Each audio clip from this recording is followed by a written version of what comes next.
Hello दोस्तों, आज हम एक इम्पोर्टेंट टर्म के बारे में चर्चा करेंगे और वो टर्म है यूरेनियम एनरिचमेंट। तो दोस्तों, यूरेनियम एनरिचमेंट के बारे में जानते हैं। दोस्तों, आप जानते हैं यूरेनियम एक तत्व है और इसे हम पिच ब्लेंड, जो इसका यस्क होता है, उससे प्राप्त करते हैं।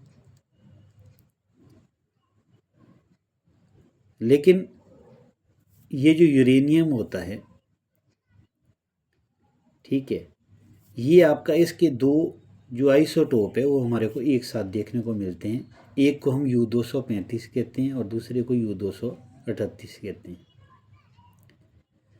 अब अगर हम नेचर में देखें, जो U235 है वो आपका लगभग 0.7% के आसपास होता है, जबकि U238 आपका लगभग 99.3% के आसपास पाया जाता है।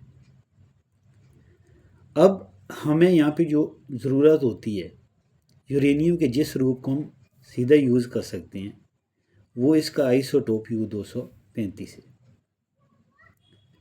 अब U235 क्या है? ये एक फिसाइल मटेरियल है, यानी इसमें आपका चेन रिएक्शन होता है।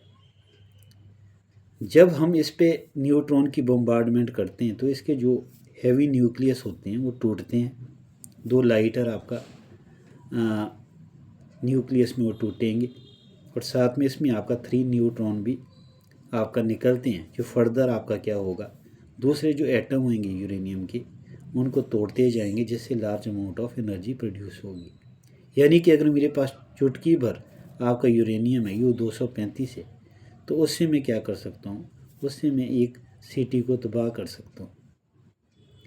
अब दूसरी तरफ आपका क्या है, यूरेनियम 238। यूरेनियम 238 क्या होता है? ये एक आपका फर्टाइल मटेरियल है। फर्टाइल मटेरियल का मतलब ये हो गया, इसको हम सीधे यूज़ नहीं कर सकते हैं। इस पे हम न्यूट्रॉन की बम्बार्डमेंट करके या आपका कई प्रकार के रिएक्शंस के द्वारा इसको हम यूज़ में ला सकते हैं। यूरेनियम 238 पे जब हम न्यूट्रॉन की बम्बार्डमेंट करते हैं तो वो न्यूट्रॉन को एब्जॉर्व करता है।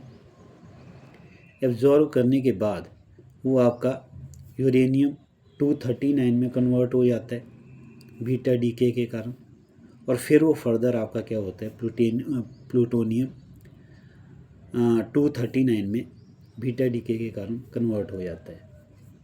इसे भी हम आपका रिएक्शन के द्वारा, ये कई प्रकार के रिएक्शन के द्वारा उपयोग में ला सकते हैं। लेकिन हम यहाँ बात कर रहे हैं यूरेनियम एनरिचमेंट की।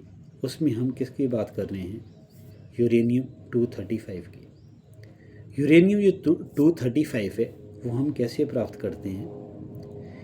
अब क्योंकि यूरेनियम 235 हो चाहे यूरेनियम 238, ये आपका एक साथ पाए जाते हैं। अब हमें ज़रूरत किसकी? यूरेनियम 235 की। तो इसके लिए हम क्या करते हैं, एक सेंट्रीफ्यूगल डिवाइस का यूज़ करते हैं। और ये जो सेंट्रीफ्यूगल डिवाइस या मशीन होती है, हम क्या करते हैं, उस यूरेनियम को UF6 में कन्वर्ट करके, यानी कि यूरेनियम हेक्साफ्लोराइड में कन्वर्ट करके उस सेंट्रीफ्यूगल डिवाइस में डाल देते हैं। और वो जो सेंट्रीफ्यूगल डिवाइस है वो काफ़ी तेज़ी से घूमती है, यानी 50,000 रोटेशन पर मिनट से लेकर 1,00,000 रोटेशन पर मिनट तक। जितनी ज़्यादा हम उसमें रोटेशन करेंगे उतना ज़्यादा हमारा यूरेनियम एनरिच होएगा। अब ये यूरेनियम एनरिच का क्या मतलब हो गया? जब वो मशीन घूमती है तो उसमें जो हैवियर आपका यूरेनियम 238 है वो आपका साइड में इकट्ठा होना शुरू होता है, जबकि आपका जो हल्का आपका U235 है वो आपका सेंटर में इकट्ठा होना शुरू हो जाता है।